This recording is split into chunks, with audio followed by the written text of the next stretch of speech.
جب مصیبت آتی ہے تو اس کا حل کیا ہے؟ مصیبت سے نکلنے کا حل کیا؟ وہ میں آپ کو ایک طریقہ بتا دیتا ہوں، پھر اپنی گفتگو پوری کرتا ہوں۔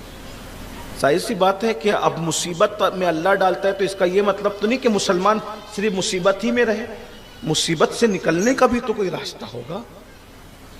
تو اللہ کے رسول صلی اللہ علیہ وآلہ وسلم فرماتے ہیں جب تم پر مصیبت آئے استغفار کرو، اللہ کی بارگاہ میں توبہ کرو، کثرت سے استغفار کرو۔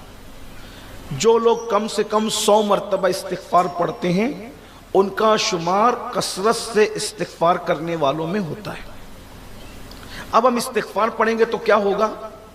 3 فائدے استغفار کے، کم سے کم 3۔ نمبر 1، اللہ کے رسول صلی اللہ علیہ وآلہ وسلم فرماتے ہیں جب تم استغفار کرو گے تو اللہ تمہاری مغفرت کر دے گا، تمہارے گناہوں کو معاف کر دے گا۔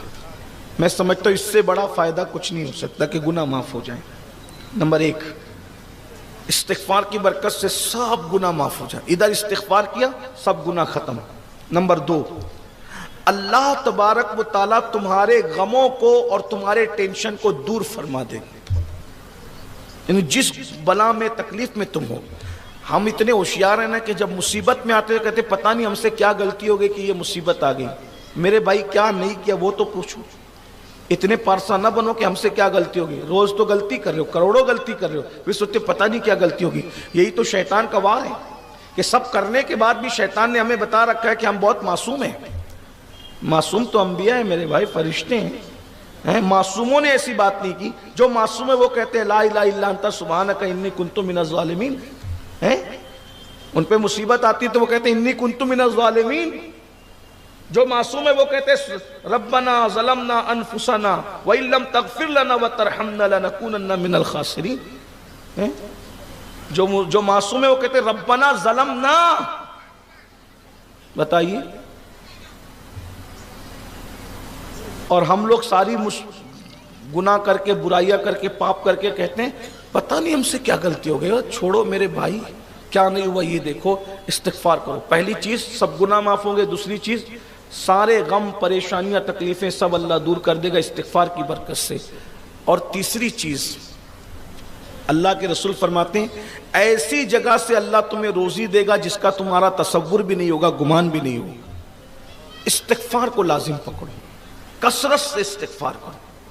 اور جو کم، اللہ کے رسول صلی اللہ علیہ وآلہ وسلم خود فرماتے ہیں کہ ایک دن میں 100 مرتبہ استغفار میں خود کرتا ہوں، وہ سید المعصومین۔ تو 100 بار استغفار کو لازم پکڑو، استغفر اللہ استغفر اللہ استغفر اللہ استغفر اللہ، 100 بار پڑھتے رہو۔ اور ہمارے نبی نے فرما دیا نا کہ استغفار کرنے سے غم دور ہوتے ہیں، گناہ مٹتے ہیں اور روزی ملتی ہے، روزی میں برکت ہوگی۔ دیکھیے ہم لوگ جب پریشان ہوتے ہیں تو کہتے ہیں، بابا سے کہتے ہیں، علامہ قاری شبیر صاحب سے، حافظ اقبال صاحب سے، مولانا شعبان صاحب سے، مفتی مرکزی صاحب ہے، امجدی صاحب ہے، سب بزرگ لوگوں سے کہتے ہیں حضرت تعویذ دیجیے۔ کب تک تعویذ کے چکر میں پڑے رہو گے؟ عمل کے میدان میں کب قدم رکھو گے؟ ایک بات بتاؤں، میں تعویذ کو حرام ناجائز نہیں کہہ رہا ہوں، لیکن ایک چیز آپ سے کچھ لوگ اس کو غلط مطلب بھی لے لیں گے، لیکن میں کہتا ہوں غلط مطلب مت لیا کرو، تھوڑا دھیان سے سنا کرو۔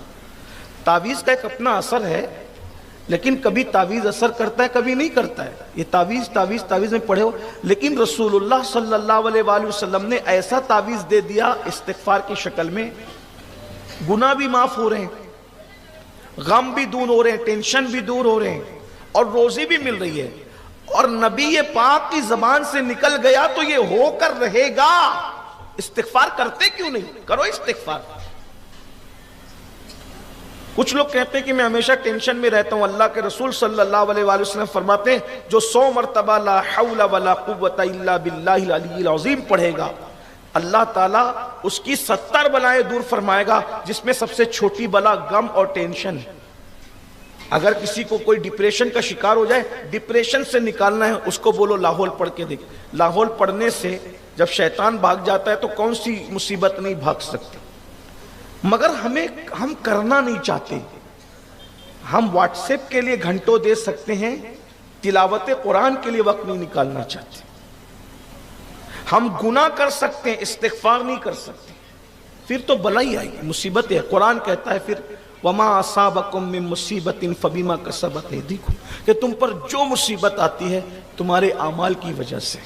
تو بس آپ سے یہی کہنا ہے، اللہ ہمیں آزمائے گا، آزمائش آئے گی. دنیا میں جو گھروں پہ بلڈوزر چل رہے ہیں، دنیا بھر میں جہاں بھی گھر توڑے جا رہے ہیں، ستایا جا رہا ہے، تکلیف پہنچائی جا رہی ہے، مصیبتیں پہنچائی ہے، بلائیں.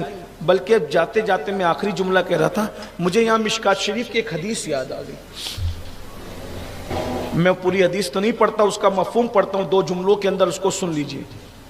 اللہ کے رسول صلی اللہ علیہ وآلہ وسلم فرماتے ہیں کہ اللہ تعالی حدیث قدسی میں فرماتا ہے، مشکات شریف کی حدیث کا مفہوم، اللہ تعالی حدیث قدسی میں ارشاد فرماتا ہے کہ میں ہی اللہ ہوں، اور کہتا ہے کہ میرے سوا کوئی معبود نہیں.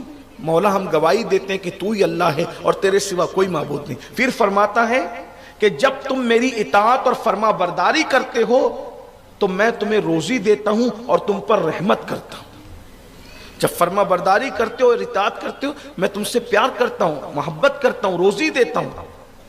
اور جب تم میری نافرمانی کرتے ہو اور گناہ کرتے ہو پھر میں تم سے ناراض ہو جاتا ہوں. اللہ فرما رہا ہے جب تم میری نافرمانی کرتے ہو، گناہ کرتے ہو تو میں تم سے ناراض ہو جاتا ہوں. اور پھر کہتا ہے جب میں تم سے ناراض ہو جاتا ہوں پھر تم مجھے نہیں مناتے نا. اب ناراض ہوئے تو منانا چاہیے نا اللہ کو. پھر تم مجھے نہیں مناتے، بے پرواہی کا اظہار کرتے ہو تو میں تم سے ناراض ہوتا ہوں. پھر جب میں تم سے ناراض ہو جاتا ہوں تو میں تم پر ظالم حکمراں مسلط کرتا ہوں. ایسے لیڈر اور ایسے حکمران میں تم پر مسلط کرتا ہوں جو ظالم ہیں، اور ظالم حکمراں تم پر مسلط کر کے ان کے دل میں تمہارے لیے نفرت اور دشمنی پیدا کرتا ہوں، اور جو تمہیں ستاتے ہیں، تکلیف پہنچاتے ہیں، تمہارے لیے مصیبتوں کا ذریعہ بنتے ہیں. پھر اللہ فرماتا ہے کہ جب تم ان کے سامنے گڑ گڑاتے ہو، ان ظالم حکمرانوں کے سامنے ہاتھ جوڑتے ہو، گڑ گڑاتے ہو، اللہ فرماتا ہے ان کے سامنے گڑ گڑانے سے کام نہیں چلے گا. اگر ظالم حکمرانوں کے پنجے سے بچنا ہے، گڑ گڑانا ہے تو میری بارگاہ میں گڑ گڑاؤ، اور توبہ کرنا ہے تو میری بارگاہ میں توبہ کرو. جب تم توبہ کرو گے، میری بارگاہ میں گڑ گڑاؤ گے، میں تمہارے حالات کو بدل دوں گا. اللہ کہہ رہا ہے 1450 سال پہلے یہ دستور دیا گیا، گناہ کرو گے تو تم پر ظالم حکمراں مسلط ہو جائیں گے. مشرق سے لے کے مغرب تک، شمال سے لے کے جنوب تک، عجم سے لے کے عرب تک، عرب سے لے کے عجم تک، پوری دنیا کے اندر آج جو تم پر ظالم حکمرانوں کو مسلط کر دیا گیا ہے، ذرا دیکھو تو وہ کون سا گناہ ہے جو ہم نہیں کرتے. سود کھایا جا رہا ہے، زنا کیا جا رہا ہے، فلمیں دیکھی جا رہی ہیں، عورتوں پر پاپ کی نظریں ہیں، بلا وجہ عورتوں کو طلاق دی جا رہی ہے، مارا جا رہا ہے، پیٹا جا رہا ہے. بھائیوں کے حقوق ادا نہیں کرتے، بہنوں کے حقوق ادا نہیں. کچھ لوگ تو اتنے شریف ہو گئے ہیں کہ صبح صبح اٹھتے ہیں تو کتوں کو روٹی ڈالنے کے لیے جاتے ہیں، اس کی ویڈیو بنا کے فیس بک پہ لگاتے ہیں، یہ جناب دیکھو یہ کتوں کو بھی روٹی کھلاتے ہیں. اور کتے کو روٹی کھلانے والے، تیری ماں دوا کو ترس رہی ہے. کتوں کو روٹی بعد میں دینا، پہلے اپنی ماں کو دوا دے. ہیں بڑے پارسا بننے جا رہے ہو، یہ کیا چیز ہے؟ ہر سال حج بھی کر رہے ہیں، عمرہ بھی کر رہے ہیں، بہنوں کا حصہ نہیں دے رہے ہیں، بھائیوں کا حصہ دبا کے رکھا ہے. ہر سال حج عمرہ فرض نہیں ہے، جن کے حق باقی ہے ان کا حق دینا ضروری. بڑی بڑی داڑیاں ہیں، خوبصورت ٹوپیاں ہیں، حق دبا کر کے بیٹھے، بھائیوں کا بھی بہنوں کا بھی. جب مانگنے کے لیے آتے ہیں تو لڑائی جھگڑا کر کے نئے نئے بات کرتے ہو، دادا گیری کرتے ہو. حدیث پاک میں تو یہاں تک آیا کہ کسی کی انگلی کے پورے کے برابر بھی زمین تم نے ہڑپ کی ہوگی تو نیچے نیچے نیچے تحت الثری تک کاٹ کے قیامت کے دن تمہاری گردن میں لٹکایا جائے گا، اور جب تک سب کا حساب نہیں ہو جائے گا وہ لٹکے رہے گی. مجھے تو لگتا ہے یا اللہ 50 روپے کا ہار پہن کر ہم 1 گھنٹہ تقریر نہیں کر سکتی. پوری زمین جو گلے میں جن کے لٹکا دی جائے گی 50,000 سال تک، ان کا کیا بنے گا؟ اور لوگ ایک انگلے کے پورے کے برابر زمین نہیں ہڑپ کیے، وہ تو پورے پلاٹ ہڑپ کر لے، کارخانے ہڑپ، سائزنگ ہڑپ کر لے. دینے کا نام ہی نہیں لیتے، بھائیوں کو بہنوں کو دینے کا نام ہی نہیں لیتے. چچا زاد بھائیوں کو نہیں دیتے، بھائیوں کو نہیں دیتے، پھپھیوں کو نہیں دیتے. یاد رکھو اللہ پاک فرما رہا ہے جب تم گناہ کرتے ہو تو میں تم پر ظالم حکمراں مسلط کرتا ہوں. ذرا اپنے اعمال دیکھ کر کے سوچو وہ کون سا گناہ ہے جو ہماری زندگی میں نہیں ہے. ماں باپ کو ستانے کا، پڑوسیوں کو ستانے کا، حق ہڑپ کر لے جانے کا، لیکن ہم بدلتے نہیں۔ تو بس یہی ہے، جب تک ہم نہیں بدلیں گے حالات نہیں بدلیں۔